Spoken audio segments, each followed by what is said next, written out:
We are live. Just gonna kind of wait and let technology catch up with all of it. Seriously. Yep.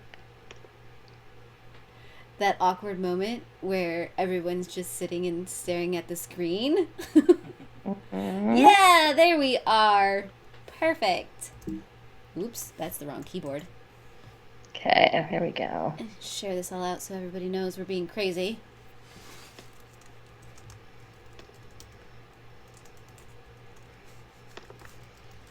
I'm doing the same.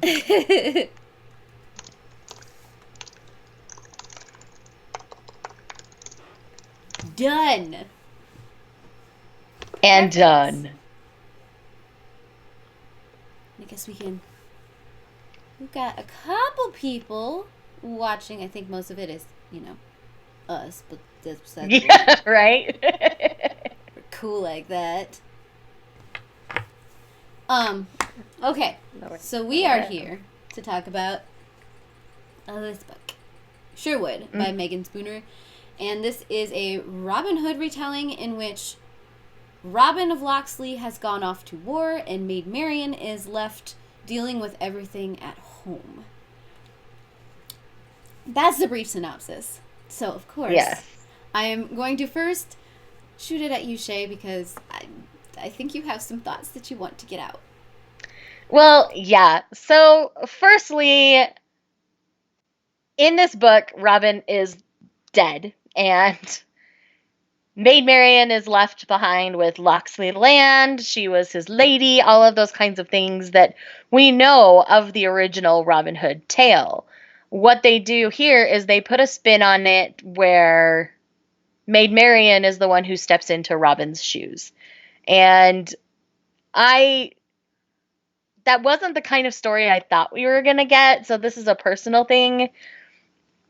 I totally thought we were getting an actually gender swapped Robin Hood retelling where our Robin was going to be a girl, not a boy, and the merry men could have very well been merry ladies instead of merry men. Like, it could have been so stinking cool. But instead, I got this weird twist on the BBC Robin Hood that I remember from 2005, and yeah, that's kind of how I feel. It's just kind of like, it wasn't awful, but it wasn't what I wanted. Yeah, no, I definitely know for me. I sat down reading this book, and I think the first thing that came to mind is, did this really need to be 500 pages long? Oh my gosh, right? It was so long. Right, exactly. I wasn't truly invested until about the last 150 pages. Yeah. Yeah, because like you, seriously? I was really excited to see how this gender swap was going to work. Uh-huh. It wasn't necessarily a gender swap. It wasn't, and I was so sad. It was more of a, well, this might have been how it really happened kind of deal. Right. It's like, oh, this is just like an alternate reality or an alternate ending right. to the story. What if Robin was actually Maid Marian and she had to deal with everything because she decided she had to deal with everything? And, there was also a lot of convenience in the story. Like, of course, Marian's the better shot and Robin just tries to impress her. Right. And all of these things. And it had to be Sir Guy of Gisborne, didn't it? Like, so all I saw when I read it was Richard Armitage. I don't even remember how she even tried to describe him, but that's all I saw was Richard Armitage, because that's who he was. I find Richard Armitage very attractive, so that wasn't necessarily a problem, but that's all I saw. Hey, Desire, I see you in the comments. And yes, so and the ending, like, I was so annoyed. Yeah, the romance aspect. There shouldn't have been a romance aspect. If there was one, it should have been with, like, Will Scarlet or someone believable. Well, it was weird because you had this whole build-up at the beginning of the book where it's like Maid Marian is going through a huge grieving process for Robin. And yet here is Sir Guy of Gisborne trying to force himself on her. Well, I mean, I don't know if it was so much that. It's just that we invested so much in the relationship between Robin and Marian, and then almost 3/4 of the way through the book, it kind of throws out the fact, well, Maid Marian mostly loved him as a brother. Which, And then we no. sort of started down this guy path where out of the blue, suddenly Marian was okay with thinking about him that way. Whereas the whole first part of the book, she was totally against him in all aspects. Right. And then all of a sudden it's like, oh, he's not that bad after all. Oh, another thing that super annoyed me about this book is how many times she came into full frontal contact with these dudes and none of them figured out it was a girl. Right? That is so not believable. Full frontal contact. You would have figured it out. You would have either felt breasts or felt man parts. Like, come on. Well, that was so not believable. And I understand that she is very tall for a female of this time period, which is how she got away with being Robin Hood. But I find it hard to believe that she would carry herself like a man.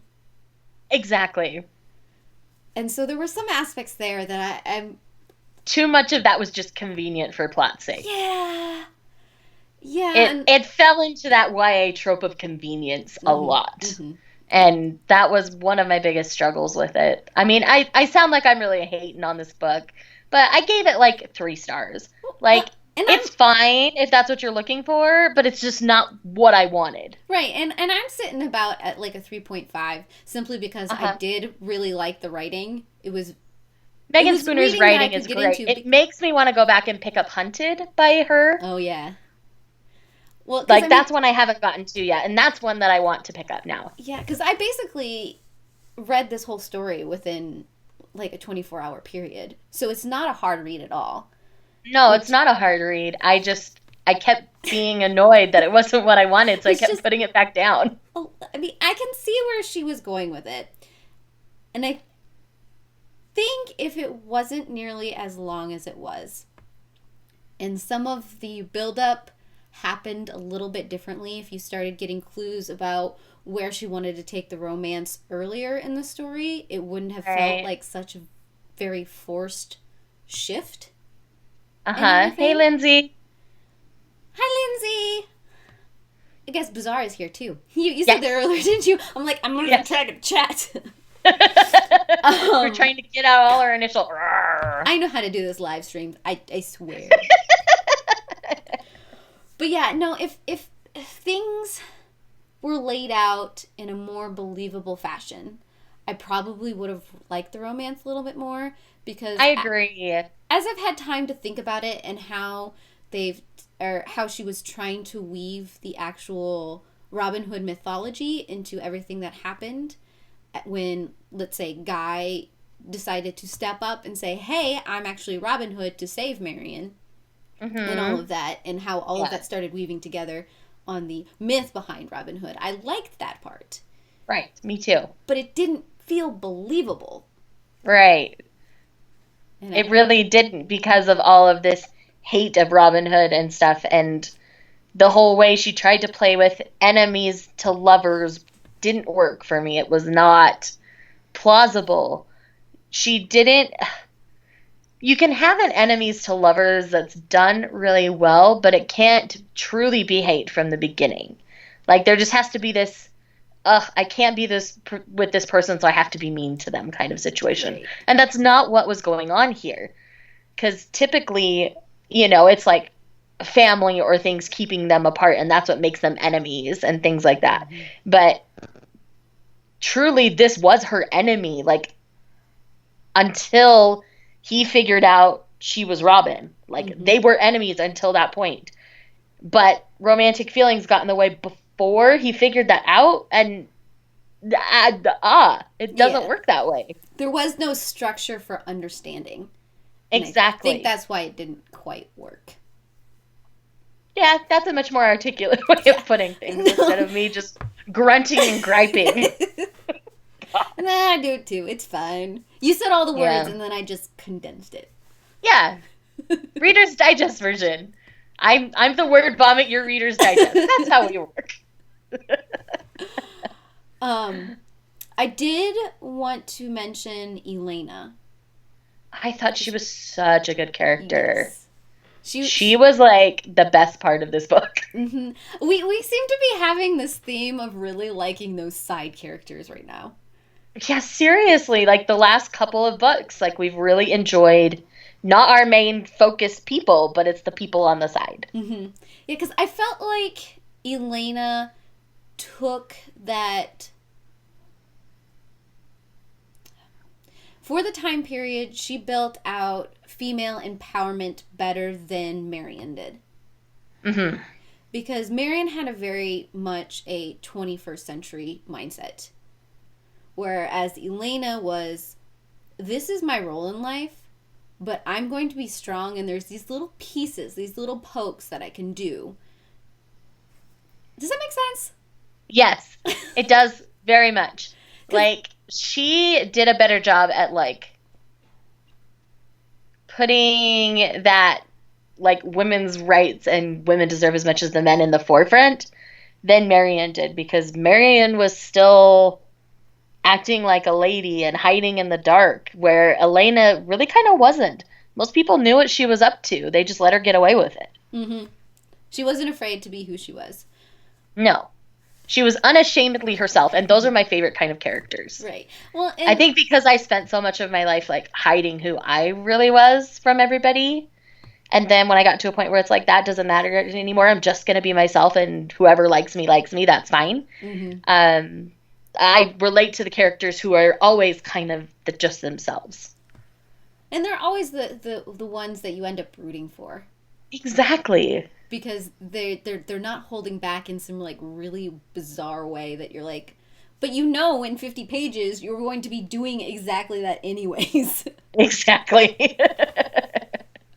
Yeah. No, that's one of the things that sometimes I struggle with the historical reads like this, when we're trying to make strong female characters, but we shift them to a now mindset rather than thinking about all of the things that are actually going on in this time period. Right. And that's why, like, when some people are like, there's toxic masculinity in these books, I'm like, well, historically, is that how things were then? That was the environment they were dealing with. You can't judge it too harshly. And see, that was my struggle. There was a book I started reading earlier this year, The Sword and the Dagger, where that was a big thing in it, is that there was possessiveness and toxic masculinity and all of these things that I don't personally agree with. But in the time frame that they're in, that's just how the world was. Mm-hmm. But, you know, the struggle, I think, with that was the woman was very, like, modern and forward thinking, and so it just didn't jive right. And so I'm trying to, like, see if I want to revisit it and see if that gets better as the novel progresses, because I only got about 100 pages into it before I was like, okay, I got to put this down for a while and step away. Yeah. Because I think it was just really bad in the beginning to establish your characters, and I think it's going to be better after that. So that's one I may revisit in the next month or two. But yeah, like that happens a lot, especially in YA historical fiction, I've noticed, is that they try to put modern ideals on these characters that wouldn't have had those same ideals. Right. Well, and I think the part of the problem is they're fighting the reading culture that expects them to not put certain things in books. Right. And to put certain other things into books. Whereas sometimes I wonder if we completely flatten everything and we don't have some of these hard to deal issues or these mindsets that we don't always agree with, well then how do we learn to deal with those things? Exactly. Isn't that the whole point of why you're kind of picking up books like this? Or learning about other people, other times, other races, that kind of deal. I mean, I know a lot of people, this is for pure pleasure. Yeah. But, I don't know. I mean, probably I read for pleasure, but I still like to get something out of it. Uh-huh. Whether it's entertainment or, like, learning something new, I still like to get something out of my books. And sometimes I seek out those books that are harder hitting so that I get something different out of them than I would in a different, you know. Like, I mainly read manga for entertainment purposes, if I'm honest. But I can get a lot from those stories just in, like, how I feel about life, how these characters are dealing with situations. I can either relate, or it's like, oh, they handled that great. I wish I'd done the same when I was younger. You know, things like that. It's really interesting. Yeah, and you can pick up a lot about human relationships and human interactions and just different mindsets through reading both manga and books. Completely. So that this is kind of a view into the world. So I don't feel like we should... And that's what books should be. Right. So in something like Sherwood, you're looking at a medieval historical time. You should be taking the ideals of the people in that time and depicting them in a way, maybe putting a little bit of that modern influence into it, but not overly so, because you don't want to disrupt the integrity of the historical side of it. Yep. Nope. I think we're in agreement. Plus, let's be honest, if this was we tend to be in agreement, which is why we did this. This is true. And I have to admit that if this was like a true gender swapped Robin Hood and we had the merry band of women and we had a female Robin Hood, I would have loved gosh, I would have been all over that crap. The Lord, I don't know what we would call him, but just having to save this guy in a castle. Is also kind of like, I've met men who are named Marion and women who are named Marion. True. And same with Robin. So you could easily have gender swapped it, not change the names, at least on those. I mean, things like Little John, it would have been like Little Joan or something like that. Like, you easily could have put female spins on all of these names. Okay, and no, I hadn't thought about Marion being... male names on that. Yeah, like, you easily could have gender swapped so many of the names. It would have been crazy. And imagine, like, a female version of Sir Guy of Gisborne. So it's just, like, this mean lady of the court. Like, it would have been fantastic. Like, it could have been amazing. Somebody needs to write this book. I do not have the writing talent to do so. But someone should totally do it. It would be amazing. Yeah, that would be great. I'd read that. I would totally read that. Any day of the week. Like, it just... That's what I thought I was going to get out of this book, so I was so sad. Yeah, definitely. I mean, we got to see all the old favorites, and a couple of other people got a little more prominence in it, but it was still, it was fun. Like, I didn't hate the book. It just wasn't what I was expecting. Right. So that's why I'm like, I gave it 3 stars. It wasn't what I expected, but I liked it. I didn't hate it. Yeah. I might read it again in a year and like it a lot better. Well, yeah, I mean, that's my expectations have been changed. Because my friend, she asked, she's like, well, would I like it? Would you recommend it to me? And I'm like, well, yes. I mean, you like Meagan Spooner. You like these kind of YA stories. I mean, there is nothing wrong with that. There is just... No. And there's nothing wrong with it necessarily.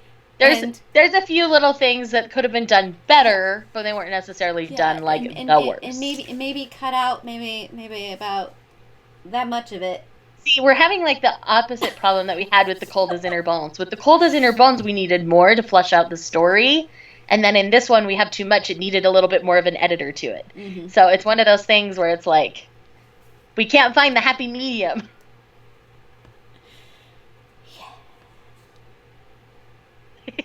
So that, I think, is all that I have. Because while it was a big book, there wasn't really a lot to it. Yeah, I think there was a little... One thing we haven't talked about is the Robin flashbacks that we got. I really liked those. If she ever wanted to write a true, like, Robin and Marion story, I would be okay with that. Because I liked what she was doing with their dynamic in their growing up years. And I would have loved to have seen a little more of that. Right. Well, and see, and that's where you felt the romance build between the two of them. But then that final scene between Robin and Marion, where even Robin acknowledges that, hey, I know you don't see me like this, but I'm going to come back and hope that you do. Yeah. And I think that's what really broke me about all of this, because I had just it's like built it all up in my brain, and you're like, wait, it's not real. Right. So I would love the book, like, where he actually, like, made it back, and they made it work, and it was great, and they had little kiddos, and I want to see that. But I don't think I'm gonna. But if she ever wanted to do a true, like, straight up Robin Hood retelling that's not Maid Marian taking over things, I would be for that. I could see that. Because what she was doing with the lore wasn't bad. Like, I liked what she was doing there. But yeah, she hit all the spots for the she actual hit the Robin spots Hood that story. needed to be hit for a proper Robin Hood retelling. She just hit them in a way that I didn't want, I guess. But she was good at hitting those notes. Like, I would have loved to have seen what am I trying to spit out here? It's not wanting to come out. You can tell it's Sunday afternoon and I need a nap. Yeah. So essentially, yeah. I would read more Meagan Spooner for sure. I do want to go and try Hunted now very much. So. Yeah, and I think I read Hunted a while ago. I think you did. I think that's why it even got on my radar, actually. Yeah, but I think it's been like a couple years now, or at least it feels like a couple years. It probably came out at least 2 years ago. And I have read the collab she has done with Amy Kaufman. Oh, yeah, the space one. And I was a little underwhelmed because it played with a lot of tropes that I'm just like, well, this yeah, is, that's kind of what I've heard about that one is it's just kind of trope central. But like I said, writing is very easy to get into. Right. It's compulsorily readable once you're actually reading it. Mm-hmm. But it's one of those books that once I put it down, I didn't have the desire to pick it back up right away. Yeah. So. Yeah, I think if the live stream wasn't today, I'd probably still be reading the book. Probably. Because I get distracted by everything else. All the other shiny things. Yep. For me, that's manga lately. Well, and for me right now, it's Wizards Unite. Yeah. That's another shiny thing that gets a lot of people distracted. My other shiny thing right now is Persona 5, because it's a mood. I'm almost done playing it through completely. The first time I played it through, I played probably the first half of it. And then Steve got to the point where he was finishing it, and so I just kind of lost interest for a while. But then they started talking about it possibly coming to the Switch, and I'm like, I want to replay it. Ooh. So I've been replaying it, and I'm almost done now, so. Nice. Getting close. Okay, well, I don't know if we've got any thoughts or comments in the chat. Yeah. If you guys have comments, like, pop them in. I'm happy to, if there's something we haven't addressed on the book, feel free to bring it up. We'll talk about it. In the meantime, shall we tell them our pick for July? Oh, heck yes, Miss Beautiful Vanna White. Vanna White here presents Last of Her Name by Jessica Corey. Now this is Anastasia in Space. Now we've had an Anastasia in Space in Heart of Iron by Ashley Poston, but I was disappointed in that one. This one looks much more promising to me, so I am genuinely excited to finally be reading this. Because it came out in like February, and I bought it like the day it came out. And we just haven't gotten around to reading it for the book club yet. But I knew it was one that I wanted to read in the book club. So it's finally time, and I'm so excited. And I thought it was a good read because we have read 2 stories in a row that are kind of set in the past. Yeah, in the wilderness. So it's good for a futuristic. Right. Just mix it up a little bit. Yes. So. And Jeff's reaction in the comments is kind of funny. Him and his Russian. Yeah, seriously. You chose him forever. It's true. We're stuck with each other. Yeah. Yeah, Lindsay's sitting here saying, I just wanted a female Robin Hood and couldn't stand the fact that she was fighting with these men like a rough and tumble and no one could figure out she was a girl. We did talk about that a little bit, Lindsay. Yeah, it just... physical contact. I mean, you can bind yourself as much as you want. But someone's going to figure it out if they're laying on top of you. Yeah. Yeah, it was a little much for me in that regard, so. And Lindsay's already picked up the book. Yes. After you and I had decided it, I messaged her because she was going to be doing some book shopping this weekend, so. Well, you guys are doing better than me. A little bit of a heads up. You don't have it yet? Nope.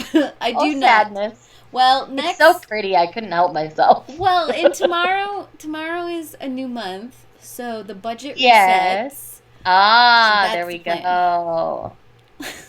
Got you. That makes much more sense. And it's almost my birthday, and I'm so excited. So excited.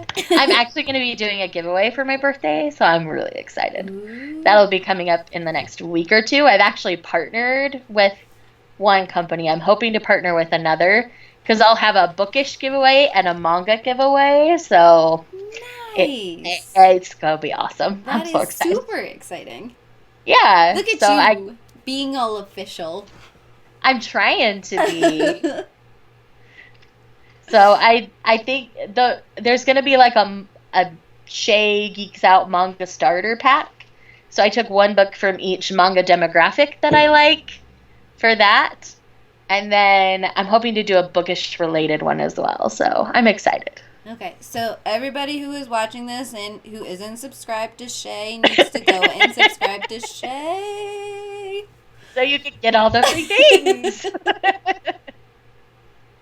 So yeah, the manga starter pack will be 4 volumes of manga. And then I think I want to do a smutty starter pack. So I can like have different levels of smut. So it's like, okay, start with this one. You can handle that, go to the next one, then the next, and the next. Nice. So I'm hoping to do that. If not, then I'll do like a fantasy starter pack and just pick out a couple of my favorites. Okay. So that sounds fun. I like it. But I'm genuinely excited. I think that's all. And then I dropped my secret project video today, like a half an hour before the stream started. So. Then I need to go watch that. So essentially what I did is I used that Bookly app to track my reading. So it tracked like how much I was reading, how long it took me to read a book, all that kind of stuff for a week. Because I get asked all the time, how much time a week do I spend reading? So I finally answered the question. So that's been my secret project blog that I've been working on. So. That is so fun. Yeah. Because I saw Sam from Sam's Nonsense. She would use that when she was doing her wrap-ups. And so I'm like, I get asked this question all the time. I should really just like go and do it and see what happens. I learned a lot about my reading habits that were it was very interesting to me. Like a smutty romance book that was 280-ish pages took me an hour less than reading Sherwood. And Sherwood is a really long book in comparison. So, and that one's it was just a mass market paperback, 283 pages.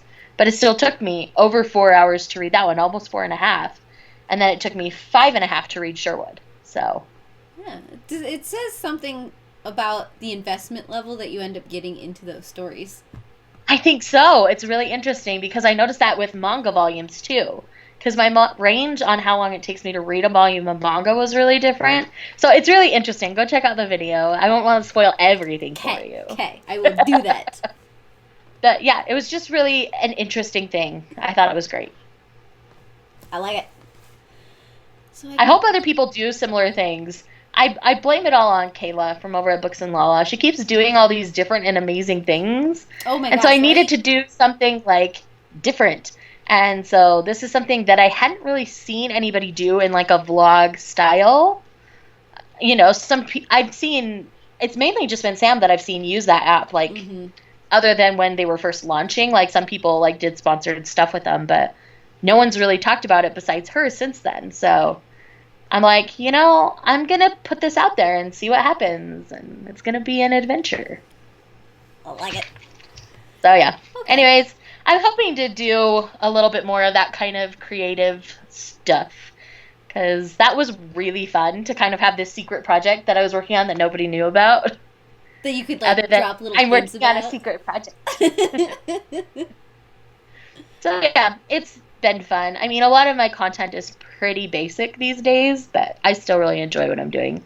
My releases on my radar are probably one of my favorite videos that I do these days. Yeah, I really like They're them. a lot of research and a lot of time. Like, I probably spend 5 to 6 hours between research, filming, and editing those, as opposed to, like, my standard hour and a half for a lot of my other content. Right, where you just sit down and you blurt out whatever's in your brain. Exactly. So they're a lot more time intensive, but I enjoy doing them. But I know I can't do that with all of my content, or you'd get like one video a week from me. The And I'm burnout trying to would be do real. 4 a week right now, so that's a bit much. Oh, okay. I'm Yeah, just happy if I'm when I doing get, 4 like, videos a week, I can't invest 2. that much time in each video. Otherwise, I would do nothing else in my life. If it were my full-time job, sure, but Right. I run a business. I can't do that. Okay. Anyways, what's coming up on your channel that you're excited about?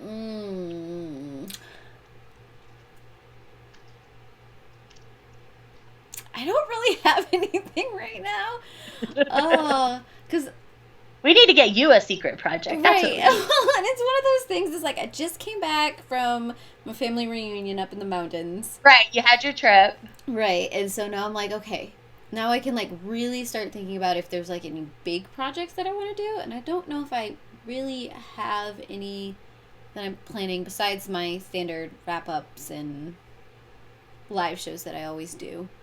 Yeah. So I think I've fallen into that rut. I mean, I did. Okay, so the last video that I put out before I went on vacation was the mid-year book freakout tag. And I loved how you did that. And it was a weird experience because I didn't have a lot of time to film.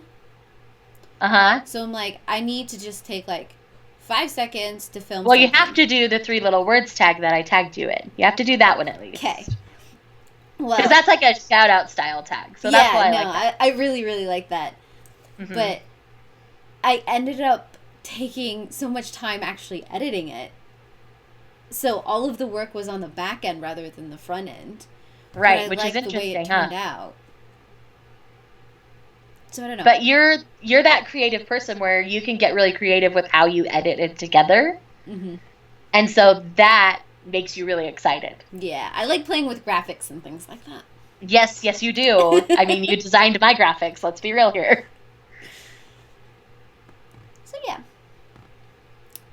I don't think we've got any questions or anything. Not that I've noticed. I think we can wrap it for today. It's been about a half hour. That's about how long we usually take. And so next live show will be on your channel.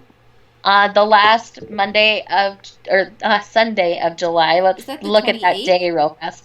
I think it's 28th.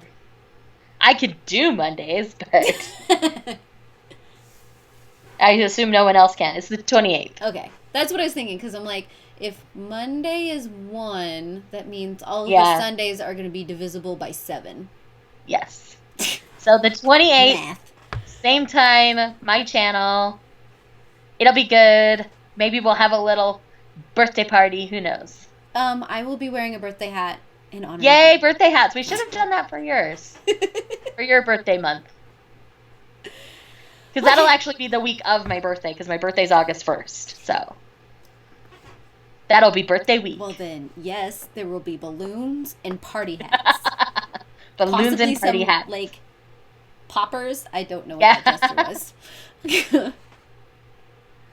All right. Well, thanks everybody for coming by. Yes, thank you. Heart all of your faces. Hope to see you again. Yeah, see you.